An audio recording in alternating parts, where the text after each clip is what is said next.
Diena, Alvyds Masals, Omžins komentars, teik ir medžiotojai atvaro savo rūpestėlių visada ir iš užsieniečių ypatinga, kuriai praš, kad vien žodžiu, kurėk padaryt, kad neįtom šerną, o eiti kelne. Tai neįmanoma. Tas pats ir su žvėjas, visi sako, nebūt smulkmės, reikia, kad būtum tik tą didelį žuvį, žinai.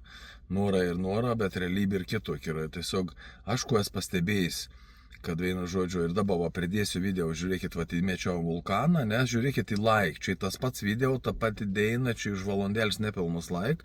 Ir iš pradžių susirink daug graudėlio, ne, ir anos ten pradeda jau rytinėti tų vulkanų, nurėta į priekį, arčiau kameras ir nepraeina valandėlį, greičiau.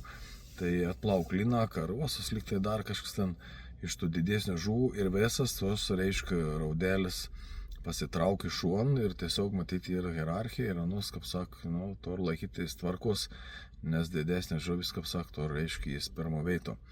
Ir tos, kaip sak, mažos jums nebetrukdys, tik ta galbūt reikėtų mesti panašiai to veitą, arčiausia to vulkaną, jeigu pavyks taip užmesti, kada jeigu bus šuonė, tada jau, tuos matot, jeigu dar taip video įsižiūrėkit, aplinko metrą kažkur pusantro spindulio anus plaukio, bet anus nelent per to, kur ir didžiųjų žuvis.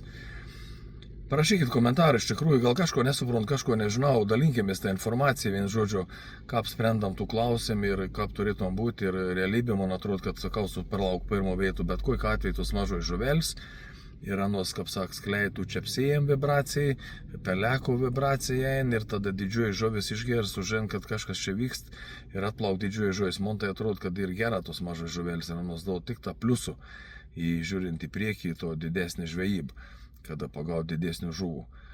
Pakomentuokit, gal aš kažkur klystu, nes aš noriu steik padaryti ir aš padarysiu kažkų tokį įdomesnį biškėlį.